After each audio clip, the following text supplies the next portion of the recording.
Welcome to the Eat Away Kidney Stones podcast. I'm your host, registered dietitian and kidney stone expert, Melanie Betts.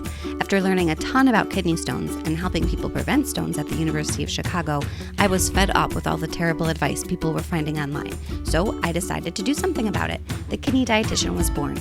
This podcast is for people who want to learn what actually works to prevent kidney stones and still enjoy life, eating, and their favorite foods. Let's dive in.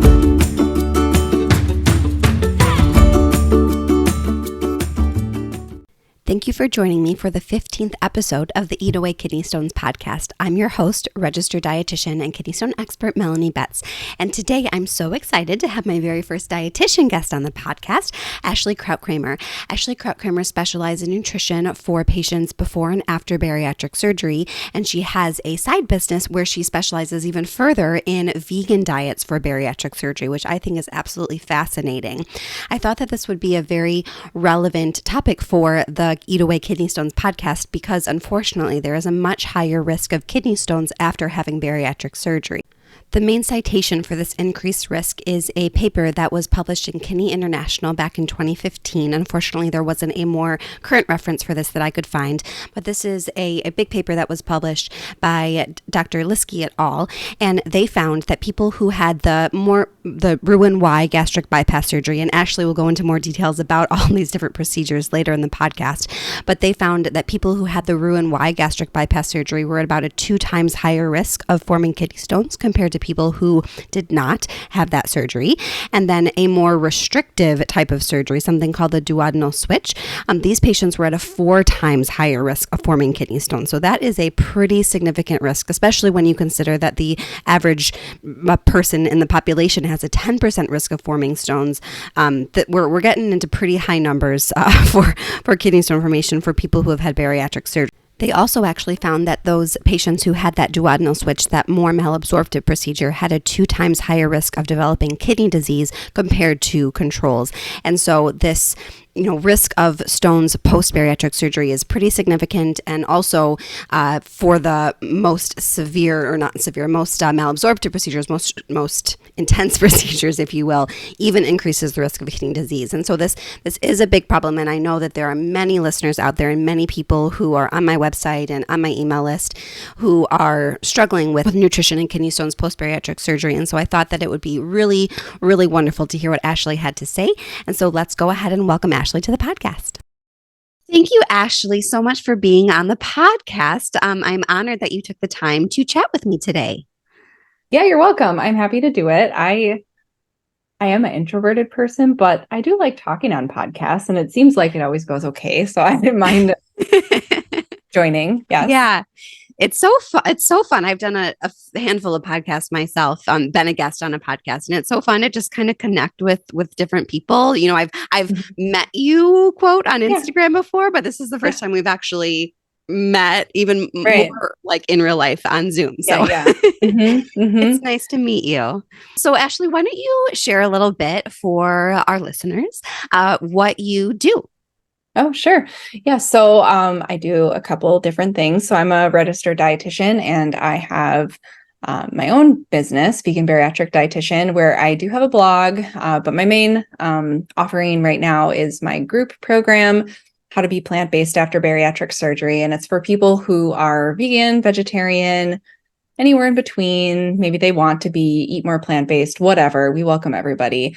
And it just basically helps them learn to continue to be plant-based with confidence after their surgery. Because oftentimes what I found is that they don't get support for eating plant-based after bariatric surgery, or that their bariatric surgery program isn't opposed to it, but they just don't quite really know how to help them or answer their questions because they just don't know. They don't know, for example, what kind of plant-based foods would be allowed on a soft food diet. Can I eat tofu? Sometimes the answer is no. Doesn't make any sense, right? So tofu would be fine, I think, right? Yes, there's soft tofu. So those kind of questions that we can answer and teach people all of the background information about why the recommendations are the way that they are, so that they can learn how to apply them and go forward feeling confident in their choice to stay plant-based. Because being vegan myself, I know that I'm not just going to stop doing it. just because a doctor told me to or on a whim. Most of the time there is a reason for it, like an ethical reason or maybe religious, or people just want to and they want to be able to keep doing it. So they're going to do it regardless. So at least this way we can help to educate them in the right way that they can still meet their nutrition needs. Yeah. And then the other thing that I do is I do work at a hospital for a hospital system as a bariatric dietitian mainly, but I am also a certified diabetes care and education specialist. So I do that a little bit, not as much as I used to. And then kind of other general outpatient dietitian stuff, other types of appointments. So all kinds of so things many hats. that I do. Yeah. I don't know that I recommend that situation, but I feel like many dietitians find themselves in that position of wearing many hats and filling lots of different roles, for better or for worse. Well, right. And I think some people do like that. But I think as time goes on, you sort of figure out what kind of things you like to do, and then maybe you don't really want to do the other things quite as much. So yeah, that's what I do. Yeah. So you kind of answered the question already, but what really, you started this whole side business of helping people with maintain. I loved also going on a bit of a segue here that you mentioned that you kind of help everyone kind of in between. I feel like there's so much pressure to be vegan. And if you're not really vegan, like what are you? And, I kind of subscribe to this plant-based notion. I kind of hate it because it's not defined, but also love it because it's not defined because it doesn't put pressure on people. Like I think most dietitians just want people to eat more plants, whatever you call it. And that's a good thing. Right. Yes, definitely. I think a lot of times vegetarian or vegan people want to own the plant-based word, but it doesn't mean anything in particular. And really, it's just what it says, right? Based in plants. It doesn't say only exclusively plants, right? There was actually, I'm in the vegetarian nutrition dietetic practice group. And just to illustrate how strongly people think about this topic, there was a survey that they did earlier this year, maybe it was like May or something, about what we all think that word means. And then there was a whole 2-page write-up about it. And I thought, wow, I didn't really think this was so contentious. Right. Or intense. Really? But not critical of them doing that. I don't mind. And, it's interesting information, but I didn't think about it that much, I guess. Yeah. Well, it's such an interesting time for that word with the sort of blowing up of plant-based meats, quotes. And, it's such just like a trendy, diet culture-y term, honestly, plant-based. But it is one that I like just because if you've been around here a while, you know that I'm a fan of just eating more plants. And I think, there's it's something that I honestly hadn't really thought about because as we talked about earlier, I'm definitely not an expert in bariatric nutrition. But in the kidney disease world and honestly kidney stone world as well, I feel like there's a lot of pressure for patients to avoid eating a lot of plant foods because of various nutrients, maybe potassium, phosphorus, oxalate. But there's a big push in both kidney stone and kidney disease worlds to eat more plants because we know that they are good for you for many, many reasons, despite those nutrients. And I feel like bariatric surgery is probably very similar, for different reasons, right? There's maybe doctors or things that's impossible. Yeah, go ahead. Well, yeah. I mean, I think in bariatrics, there's a little bit of a difference. It might not be quite as much the micronutrients as to why people need to eat certain foods, but they tend not to, or they tend to be recommended not to. The big thing is carbs, it's I always call it the no carb cult, that carbs are going to kill you. That a lot of people who have had bariatric surgery or are having bariatric surgery, get told that they shouldn't eat any carbohydrates or that they need to limit them a lot.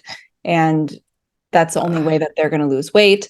And people who are eating, a more plant-based diet, that doesn't always translate quite as well. And also it's just not necessary.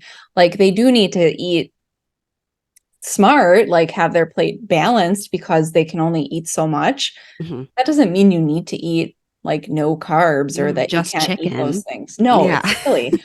Um, so trying to, help people understand that, because there's not evidence that says that you can't eat carbohydrates after bariatric surgery or that you should eat a certain amount of them.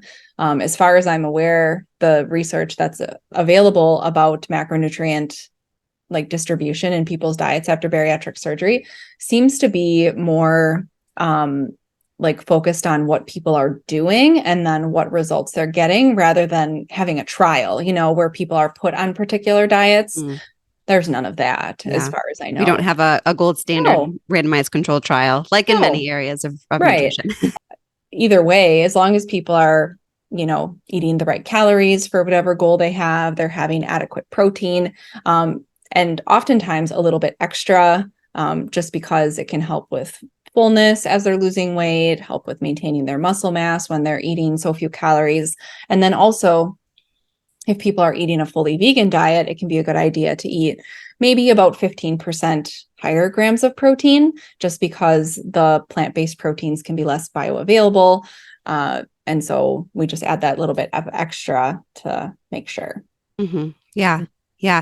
We'll dive into all these specifics later. And Yeah. some of the things you said, I imagine to my listeners are going to kind of like raise red flags. Like, what, more protein? Like, because oftentimes in kidney stone world, we talk about limiting protein, but Sure. It's just my point always is that nutrition for each person is completely different, and no two people with stones and no two kidney stones are the same. Yeah. And if you are forming kidney stones as a result of bariatric surgery, as so many people have or do, your like biology is just completely different than sort of your sort of standard typical calcium oxalate stone former. So it really is going to be very, very different for you. And it's so important that you work with a dietitian that knows what they're doing. Right. Yeah, exactly. And even like the calculations that we do for protein, they're not based on like perfect trials either. A lot of it's like expert opinion, but it's what we have. So that's what we use. And it's a big range too. So you can always start at one end of the range and see what works for you. Yeah, exactly. Yeah. But I certainly remember people telling me that, like, oh, I can't eat too much protein, or the types of proteins too. Like the ones that are like soy is quite high in oxalate. Is that right? It can be. Yes, but that doesn't mean that it's off the table. That's for sure. Yeah, but maybe you're not eating tofu every meal or yes, exactly. Whatever. Yeah, it's all about balance. Absolutely. So it's clear that you really enjoy bariatric surgery a lot. You've been doing it, you said, since you became a dietitian, right? Yeah. And I imagine that the vegan twist came because you yourself are vegan. But why do you love bariatric surgery and working with people who have had bariatric surgery so much? Like, what kind of draws you or drew you to that area? Well, I'm not entirely sure. When I was in college, I love to watch, and it's kind of, I suppose, controversial, but I always loved to watch My 600-Pound Life. Okay. And I know the doctor on there is a little bit sassy, and I've actually never watched it, so I cannot comment. I don't know that he has the most compassionate bedside manner. Like, I know he cares about his patients. That's not it. But he can just be maybe a little gruff sometimes, and direct. And sometimes I just like wish I could be more like him, when people need to really hear the truth. But I think as a dietitian too, I don't want people to complain about me. So no. And getting hate messages or hate. Yeah. Yes, never good. He can storm around and do whatever he wants because it's his own practice, right? But it's a different dynamic, I think, when you're the dietitian. But so I always liked to watch that show, and I found it interesting, bariatric surgery. And then when I was in my internship, I didn't have any rotations in bariatric surgery. But then when I started in my job after my internship, I actually worked for the same company that I worked for in my internship, because I worked as a diet tech seeing like lower risk patients inpatient in the hospital and also in the dining services. So then I was able to start working as a dietitian there, and I worked inpatient dietitian clinical. And then I also was working in the outpatient area, working towards my diabetes specialist credential. And then they needed another person in the bariatric surgery area. And I'm pretty sure just like nobody else wanted to do it.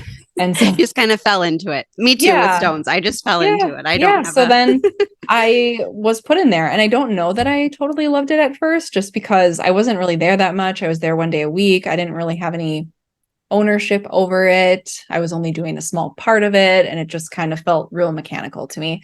But then over time, like I got into it more and found that I really liked it much more than previously. And then a few years ago, I was kind of just curious if there were people who were eating vegetarian or vegan or plant-based after bariatric surgery in any significant number. I just wanted to see. And I found that there were like Facebook groups online of people who didn't have anybody to help them that, would share stories of how, their doctor just said like no without even talking to them, or their dietitian didn't understand why they wanted to do that, or forgets that they're vegan and just keeps telling them to eat meat, or, if there's anything that's going wrong with them, they're tired or whatever, well, it's because you need to eat meat, just like ridiculous stuff like that. Yeah. And so I thought, well, I wonder if there's any other dietitians that do that, and I couldn't find anything. So then I thought, well, I could do that. So and here you are. That's amazing. Very cool. I love it. I love it so much. The internet is such, in terms of nutrition, it can be your worst enemy and your best friend. I feel like there's so much terrible nutrition information out there. But if you find someone who really knows what they're talking about, it's such a blessing, honestly, and way that we who maybe do know what we're talking about a little bit more than Joe Schmo down the street can provide really good information to people all over the world, honestly, which is so cool. Yeah. I know. I think it's great. And all of the people that I've met, like I never would have, all of my clients that I currently have and have had in the past. It's so cool. Yeah. So cool. So I thought maybe we could start with the basics for people who are not familiar with bariatric surgery at all. There's many different kinds of bariatric surgery, right? So do you want to give kind of like a high level, just short synopsis of maybe the most common types of bariatric surgery and weight loss surgeries? Yeah, sure. So the most common types, for the most part, are the sleeve gastrectomy. I think that's still the most common one worldwide. And that is where the majority of the stomach is removed and just a banana shape is left. The pyloric sphincter remains intact. So it's just the size of the stomach is changed and nothing else. The piece of the stomach that has been separated is removed from the body. So it's permanent. You can't put it back. So that's that one. And then the Roux-en-Y gastric bypass is also still pretty common. That's the most common procedure that's done at the bariatric surgery center that I work at. And with that one, the stomach is divided into two parts, the small pouch up at the top, and then what's called the excluded stomach. So the rest of the stomach. The pouch at the top is probably like egg size. And then the intestines are divided around where the duodenum meets the jejunum. And then the jejunum is pulled up to that stomach pouch, and it creates what's called a gastrojejunostomy. And then the part that's attached to the excluded stomach gets attached a little bit further down in the intestines. So that's like the Y shape. Roux-en-Y.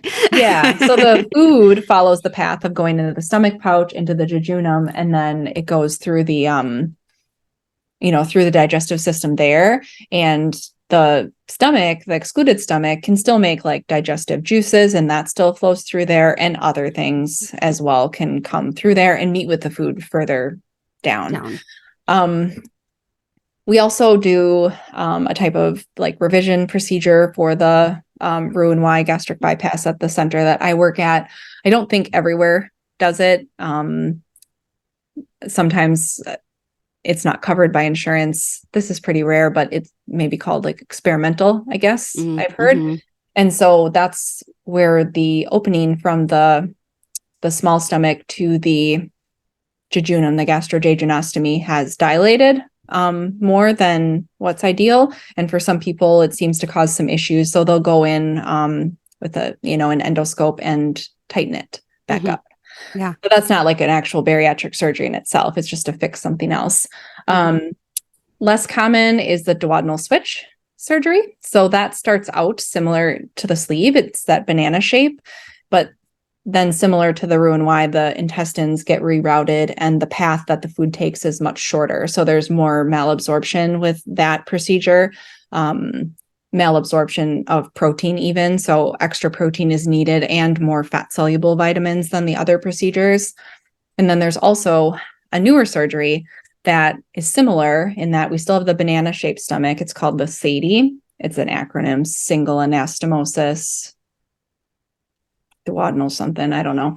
We don't do it at my center yet. It's like a banana shape. And then again, the intestines are rerouted, but it's not quite the same as the duodenal switch surgery.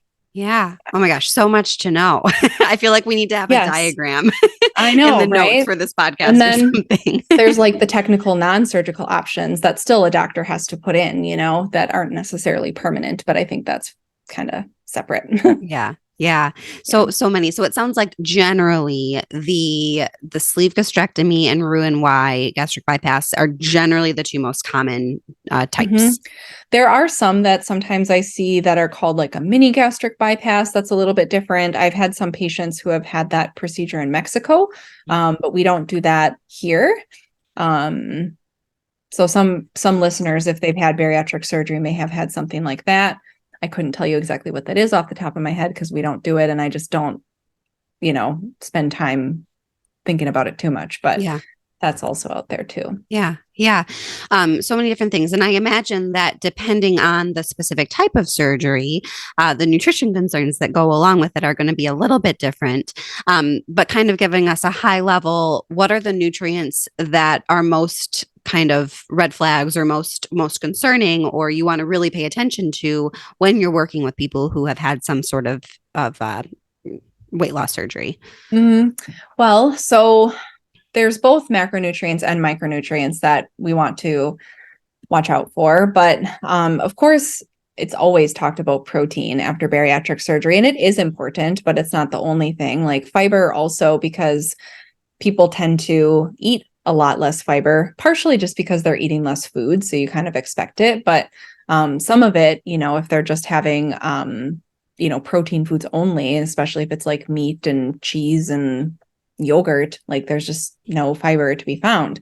And then as far as fat goes, there's not really a particular recommendation for that after like the sleeve and the Roux-en-Y gastric bypass, but just if somebody has something like really fatty and greasy, they might not really tolerate that. So you can kind of watch out for that, but it's not so black and white as maybe some of the other things. And then the micronutrients, there are guidelines from the ASMBS that we follow as far as like how much vitamin A, vitamin D, E, K, B vitamins like folate and thiamine, copper and zinc, like everything, other stuff. Yeah. Vitamin B12 and calcium. So those typically we need to provide in supplements. The guidelines that we have are really for what is in a supplement, not what is in somebody's diet, with the exception of calcium. Calcium needs can be met through both. And it can kind of add up to the total that people need. Between the Roux-en-Y gastric bypass and the sleeve gastrectomy, the micronutrient needs are pretty similar. There are some slight differences, but it's not enough where like some of the bariatric vitamin and mineral supplement companies where they make like a sleeve version and a Roux-en-Y version. There are some things that are a little higher with the Roux-en-Y, but it's fine for the sleeve to take those two. It's not that different. Whereas with like the duodenal switch and the SADI surgery, at least with the duodenal switch, there are separate vitamins. The SADI is so new that there's not even vitamin and mineral recommendations established. People are just kind of figuring it out as they go. But there's a lot of similarities. Yeah. Interesting. I'm learning so much. Oh, good. Like I said, I'm not a bariatric dietitian at all. So it's interesting that why calcium? Do you know why that is singled out as something that you don't necessarily have to get in supplement form, but like, is it less important? So they don't want to make No, I don't think it's less important. The one thing that I would wonder is whether there's just evidence to back that, whereas there might not be for the other things, because all of this stuff is just based on the available evidence that we have. And so when you look at in the articles that talk about what the recommended amounts should be, like in the supplements, there's also in there information about how to correct deficiencies and all that kind of stuff. And those are all across the board. Sometimes there's a very like concrete way to do it. And sometimes it's so vague that you don't even know what to do. And that's just because that's the available evidence. So that's why I say that it might just be that that's something that they found out and know. And I wonder if we just don't know that about other things, or it's easier for people to count up than other things. People know. That was my first hunch. It's like get 3 servings of dairy and you're good. Or it's other stuff. It's a little more like just eat fruits and vegetables. And I don't know. Right. That's interesting. And calcium's on labels, so they can track it that way. And, true. Nobody's going to track their zinc intake. No, it would be very difficult to do. Interesting. So the fiber thing was also fascinating to me. That's something that I hadn't really thought about. So I imagine that people, unless they're eating a lot of fat, I imagine that this diet that is basically zero fiber, very little fiber, is resulting in a lot of constipation. Yeah, and then they also take calcium and iron supplements, which doesn't help that either. So, but surprisingly, not everybody's constipated after surgery. Some people just seem fine. Who knows why? Yeah. Complicated in there, right? Yeah, lots of things going on. But definitely that can happen. So sometimes we'll use like fiber supplements, but that doesn't always help because not every type of fiber helps with constipation, right? There's all different types of fibers in our diet and they don't all do the same thing. So we can't act like just adding one type is just going to do the thing that you want it to do. And then also they, especially right after surgery, may not be drinking adequate fluid because they may feel nauseated and they may not be moving around very well because they just had surgery, even though they are supposed to walk around, a certain amount of time. So I imagine it takes some time to get going. Yeah. And so all of that added together, people maybe could get constipated. Yes. Yeah. And so we try to add in the fruits and vegetables when we can, but they're eating like tiny amounts, like a couple tablespoons of fruits and vegetables. You're not going to get much fiber. No, there are some shakes that we can use that have fiber in it. Like one of the brands that we use at work or recommend that we get samples of, 1 serving of the shake has 7 grams of fiber in it. So that's pretty good. I mean, they're eating less than 1,000 calories. So I think, I don't know exactly what we expect. Yeah. We're not going to be getting 35 grams of fiber. No. But otherwise, there's always good old Miralax. Yes. Yeah. I'm familiar with that from my pregnancy days. Oh, yeah. I'm oversharing, but yes. Yeah, it works. Dietitians, we talk about that stuff. Yeah, we talk about poop all the time. Right. I'm wondering if this whole constipation and inadequate fiber thing really is a benefit of being a vegan after bariatric surgery, because a vegan diet is inevitably going to have more fiber in it than a diet that includes animal proteins. Right. Yeah. Even the protein foods, right? Like the tofu or the tempeh or the seitan even can have really good amounts of fiber in it. And then if they're eating like beans and lentils and all of those kind of things, that can really help too. Absolutely. Are there any other benefits that come to mind? It sounds like we kind of touched on, everyone's afraid you're not going to get enough protein and you can't be vegan. But are there any other reasons why you might choose to be vegan with them? Yeah. So sometimes people come to it because they don't tolerate meat very well after the surgery. So they may not be vegan, but they find that they just can't eat meat the way that they used to, and they're looking for other options. Yeah. And it's okay to eat those other options and then sometimes eat meat too. Like I explained to some of my patients when we were talking about some other options, and these are like my patients at work, not my clients in my private practice, but you're allowed to buy tofu at the grocery store and you don't have to show your vegetarian card when you check out. Like, hey, tofu is for everybody. Really? Anyone can eat it. That's funny. I think they just, it's like, oh, that's for the vegetarians. Like we don't look at that. We don't. You can have steak and tofu. It's totally allowed. Yeah, you can. That's funny. Cool. So yeah, I have heard that before. That sometimes just your tolerance or preferences of foods can change pretty significantly after bariatric surgery. So that makes a lot of sense.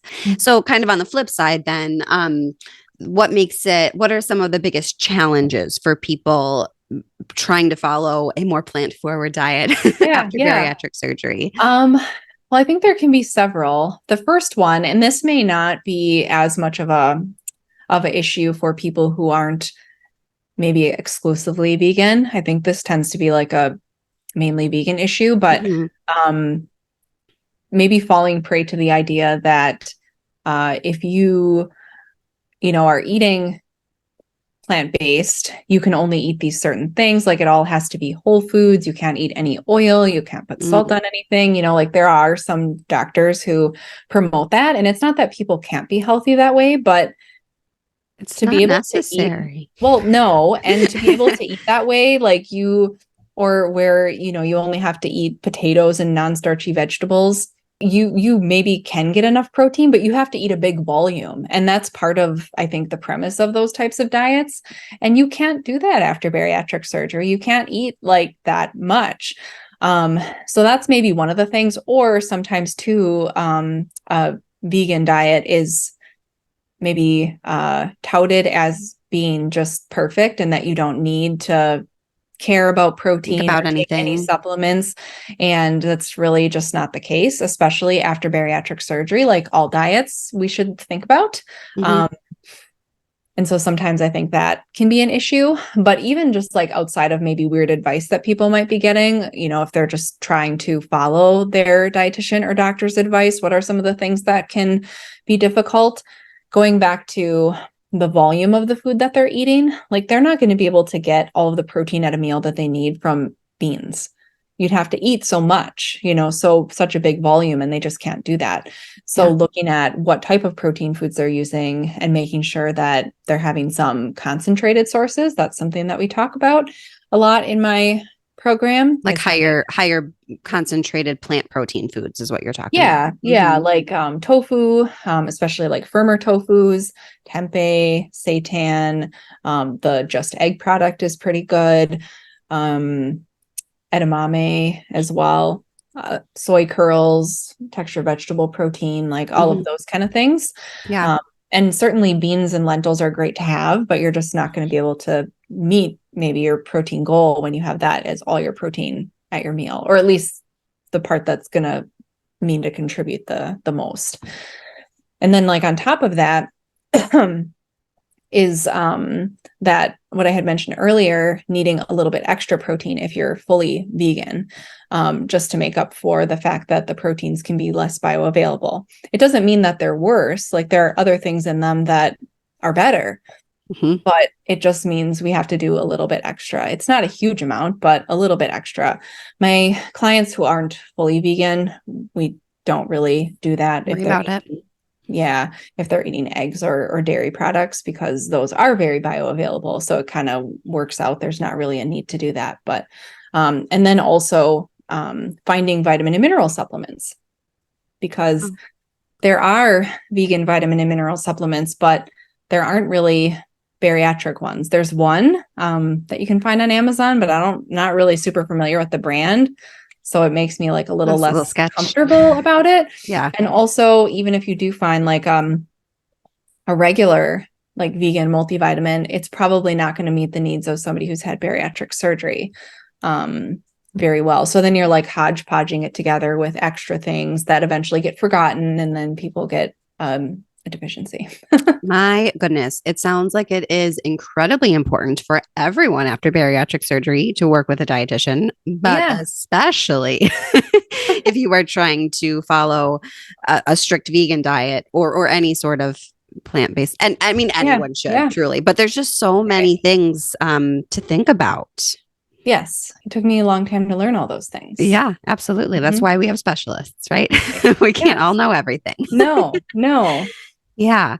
Are there any specific nutrients? It sounds like if you can find and put together, which I'm sure that you're able to, but once you get your sort of multivitamin vegan regimen in order, Mhm.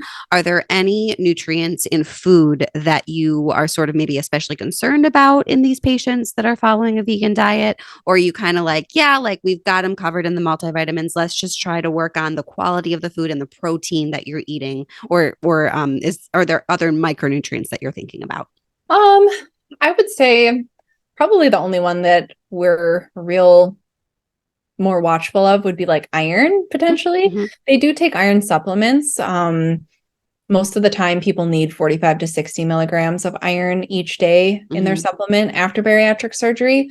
But in general, if we're talking about getting iron from food, people who are eating an exclusively plant-based diet may need extra iron, kind of like with the protein, just because it is less bioavailable. Mm-hmm. Um, so they may just need a little bit extra, but they do take the supplements, so it's not as much of a concern. I would say that's one of the things that's like almost easier with a vegan diet if you've had bariatric surgery, because you already take supplements. So it's not that supplements replace a good diet, like a healthy diet, but you almost like have to worry a little bit less that are you getting enough vitamin D? Are you getting enough zinc? Are you getting enough iron?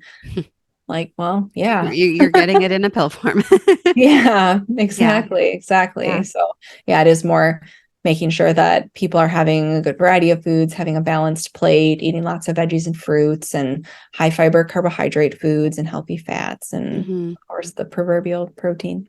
Yeah, of course, of course. And Mhm. I know that of course the nutrition concerns like immediately after, say the few months after surgery are very different compared to someone who had surgery 10 years ago. Mhm. So you know, if you had surgery 10 years ago, do you still have to be so concerned about protein or kind of how does it evolve way down the line? Yeah, you probably don't have to think about it quite as much because it will be a lower percentage of your total macronutrients. Whereas, like, right when you've had surgery, it's taking up a huge piece of the pie You need a because you just ton of can't, protein. yeah, Tons of protein. especially Mhm. compared to everything else that you're eating, because you're eating just such little food in general.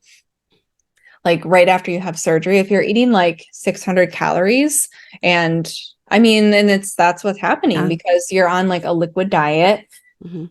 and you are eating such little food, well, probably 500 out of 600 calories could be protein. They could be, Mhm. but you are not going to have that ratio as time goes I on. hope not. No, you're That would be gonna, no fun. yeah, and that maybe was a little extreme, but it's mostly protein, and as time goes on, it will be more evened out, where you have a more like regular amount of protein. I would say maybe they're 20 to 25%, just like everybody Oh, else, yeah. as far as percentage of calories.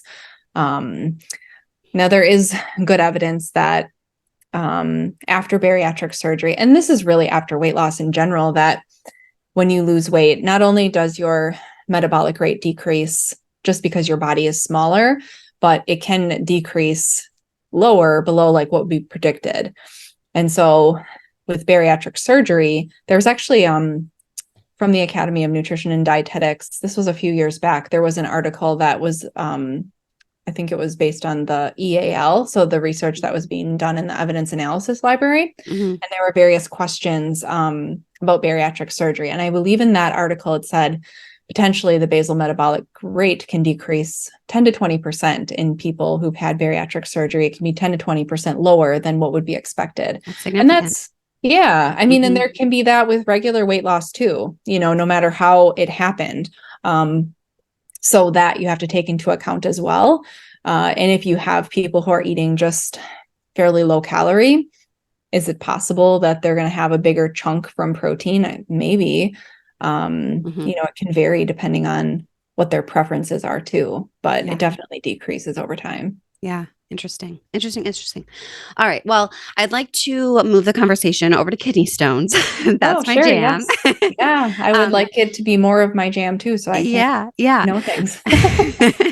So what we know that in general gastric bypass or bariatric surgery is associated with a higher risk of stones. It's really the fat malabsorption that causes it's sort of like the mechanism of causing stones post bariatric surgery. So when you talk about like the sleeve gastrectomy or like the lap band, which isn't really surgery, but like those types of things aren't associated with a high risk of stones because they're not really causing that fat malabsorption or making your body so it's not absorbing all that fat, aka calories.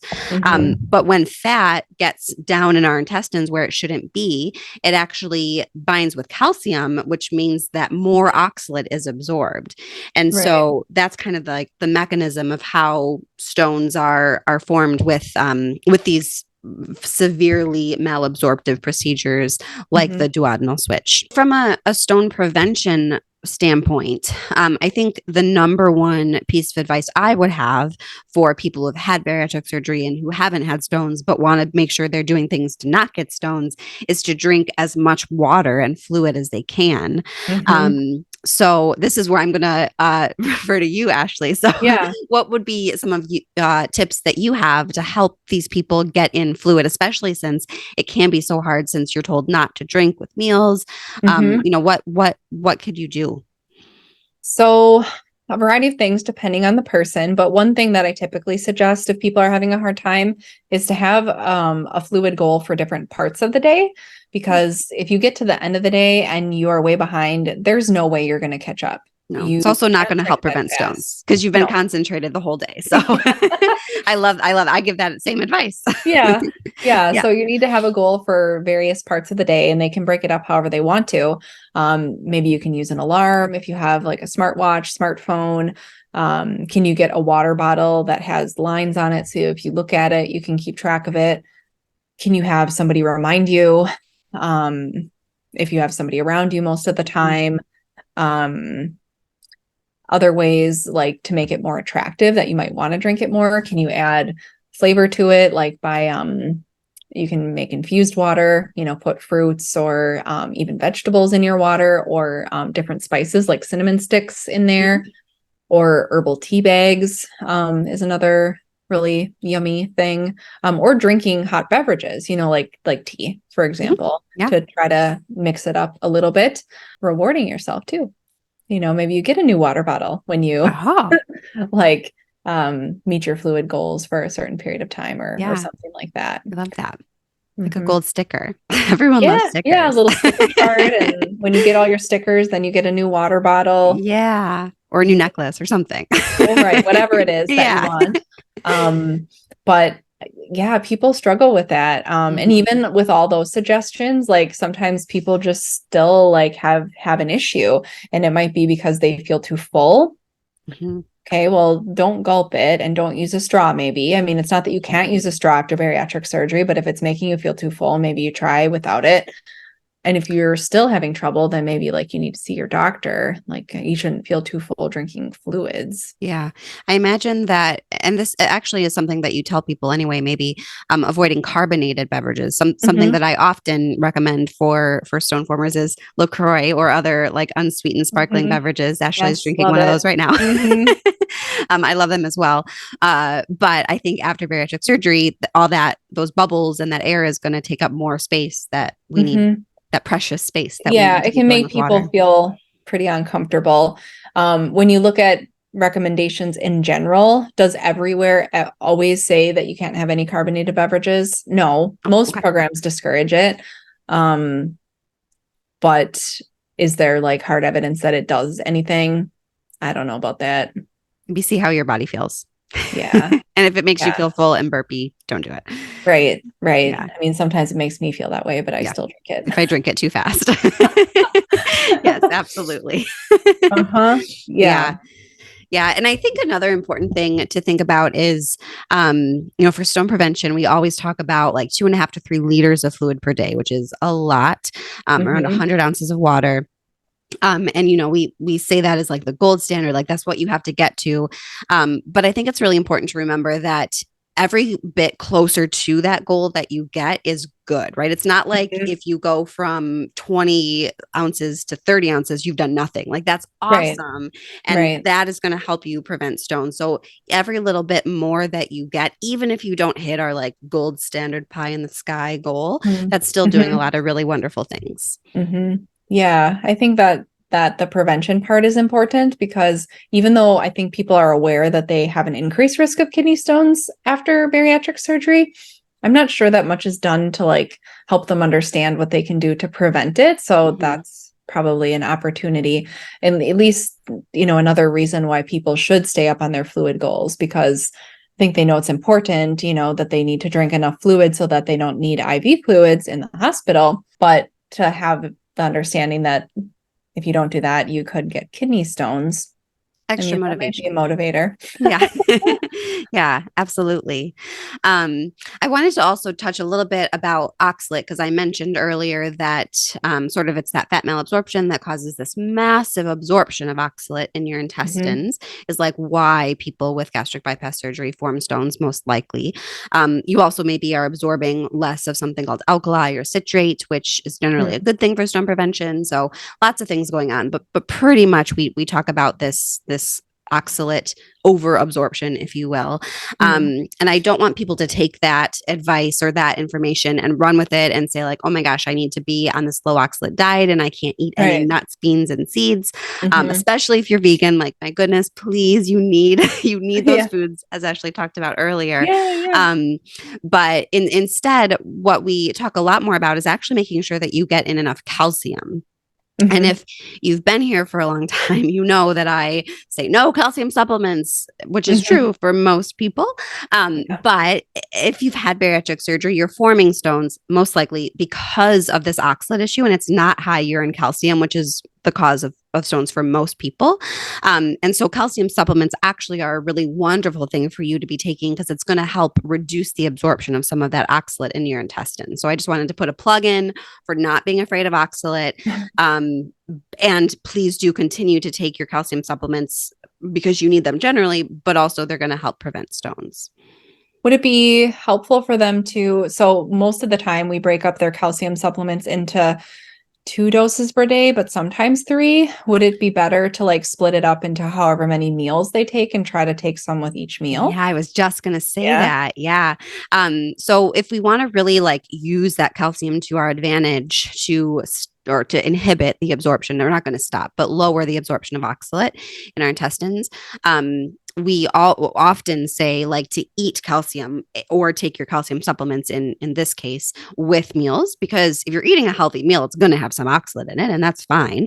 But you just want to make sure there's some calcium there. So one thing, if you're concerned about it, or if you have had stones, is maybe working with your dietitian or doctor to see if there's a way to split up that calcium in into thirds, so you Yeah. have one with each Yeah. meal. Yeah. Yeah. And we can, that's something that your bariatric dietitian definitely knows how to do and can Mhm. talk to you about. And even also looking at if you have a high calcium meal, maybe you don't need it with that Mhm. meal. Absolutely. Mhm. If you happen to have milk, you're fine. Right. Yeah. Yeah. Yeah. And then the other tricky thing, you can't drink with your meals. So you may have milk mixed into your stuff, like maybe Soup it's or something. in something. Yeah. Yeah. You wouldn't be probably drinking it while you're eating. Good point. Yeah. But if you had cheese maybe in your meal, Yes. or something, Cheese or then yogurt, mhm. then yeah, you probably wouldn't need as much, Yeah. depending on how much of that you're having, I think too. Yeah. Because what amount are you looking for at a meal? So for typically for your non-bariatric stone formers, we just talk about like 300-ish milligrams of calcium a meal. Mm-hmm. I think for bariatric patients, I would feel comfortable or maybe even encourage a little bit more, just because again, that oxalate absorption is so high. Mm-hmm. But I would say maybe a minimum of 300 milligrams Yeah, for yeah. bariatric patients. A lot of them take calcium chews that are 500 per chew. So they might take 2 or 3 of those per day, depending on their needs. Like most people after surgery, it's 1,200 milligrams per day is the minimum. And then for females over 50, then it's 1,500 milligrams per day. Yeah, lots of calcium. You need that to protect your bones after surgery and prevent stones. Yes. And even more for duodenal switch. I think that one, I don't work with those patients as much, so I can't always remember, but I think it's more like 1,800 to 2,400 milligrams per day. That's a lot of calcium chews. Yeah. I don't know how they meet those needs. Yeah. Like I would probably think that I would want to take like 600 3 times a day. Yeah. If I was trying to do that. Yeah, absolutely. Do you typically advise people to take calcium with meals, like with food anyway, or in between? Sometimes it depends.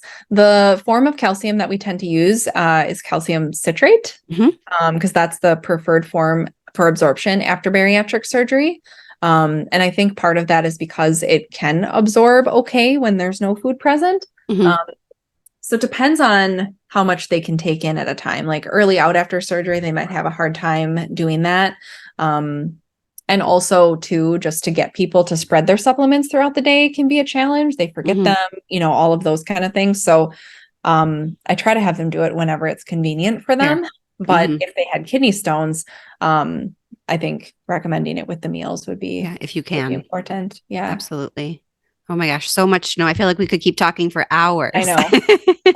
Hours. Well, is there any last thoughts, anything that we didn't talk about that you think we really should talk about before we close that you would like our listeners to know? We talked about so many things. I know. I don't think so. I don't think we missed anything. But just don't be afraid to ask questions. Don't be afraid to ask your urologist, like what kind of stone you had and what this and what that and what do I need to do, rather than just like, don't take my calcium supplements, right? Like, do you know I had bariatric surgery and I'm supposed to take these because of that? And there's a certain amount of calcium I need every day. Yeah. If you have a urologist that's telling you to limit calcium in any way, please run because I hear that from people all the time. I have a calcium stone, so my doctor said I can't drink milk again. And like, that's so wrong and harmful. I can't even, but like, where does that even come from? Is that like perpetuated by the same people who say if you have a low albumin, you're malnourished? Is that the same I don't know. So from my understanding, like a few decades ago, it was standard care to limit calcium if you had calcium stones, because it makes sense, right? Like you have calcium stones, you should need calcium. But we've learned a lot more about oxalate metabolism and balance, and we know that calcium is critical for anyone with calcium stones, because it's going to reduce that oxalate absorption, which is incredibly important for someone with bariatric surgery. Plus, people with stones are at a higher risk, with calcium stones are at a higher risk of bone disease. And so that calcium is really, really important for that as well. So we've learned a lot more, but it seems like that old way of treating stones, it just won't die. So like literally daily, I get messages on Instagram or an email like, oh, what? You're telling me to eat more calcium? My doctor said to stop. So no, drives me nuts. Yeah, I'm sure. And is it more like older doctors, or is it young ones too? I feel that it's a mix. Yeah, it's the same thing like with the other stuff, like I don't work in the inpatient in the hospital anymore, but if you were going to get a low albumin consult, like it could come from anybody. And so the old ones are telling the new ones that that's the thing. And no matter how many times we tell them, they don't listen. Yeah. For non-dietitians listening, low albumin consults is like a dietitian sticking point. If you want to annoy a dietitian, just say, oh, like I have the low albumin, should I eat more protein? We won't talk about it, but it's a sensitive topic. Yes. We've been hurt many times by the low albumin consult. Yes. Well, thank you again, Ashley, so much for taking the time to be on the podcast. I think we covered all sorts of fascinating and super helpful information, since I know many of my listeners have had bariatric surgery and maybe are interested in dabbling in vegan or vegetarian or plant-based, whatever you want to call it, diets. So if people want to get a hold of you, where can they find you and how do you help people? Yeah, so they can find me at veganbariatricdietitian.com. Dietitian is spelled with 2 T's, no C. So you can find me there. And also, I have a Facebook group. It's currently called Vegan Bariatric Nutrition Support Group. I might be changing that in the future, but I'm sure you'll still be able to find me because I also have a Facebook page, Vegan Bariatric Dietitian. I am on Instagram, but I don't really do much on there at vegan.bariatric.dietitian. LinkedIn, Ashley Krautkramer. I'm there. You can say hello to me there. And you have a really cool a group program for people. Oh, yes. Right? Yep. So How to Be Plant-Based After Bariatric Surgery is my group coaching program. It's always open for enrollment. And you can check that out on my website. There's a link at the top of the page that just says How to Be Plant-Based After Bariatric Surgery. And you just click that, and there's more information there about how to sign up. If you would like to, always feel free to send me a DM on Instagram or Facebook, or you can email me if you have questions, ashley@veganbariatricdietitian.com. Awesome. So veganbariatricdietitian.com is our home base where to find all these things. You can go there and all that stuff will be on there. Yes. Yeah. Yes. Awesome. Well, thank you again, Ashley, for joining me. It was lovely chatting with you. And have a wonderful day. Thanks everyone for listening in. Thanks. You too. Bye. Thank you for listening to today's episode. For more help with kidney stones, check out my website, www.thekidneydietitian.org. For more personalized help from me, check out my online course, Kidney Stone Nutrition School. I can't wait to help you prevent stones and live your best life. Happy eating and have a wonderful day.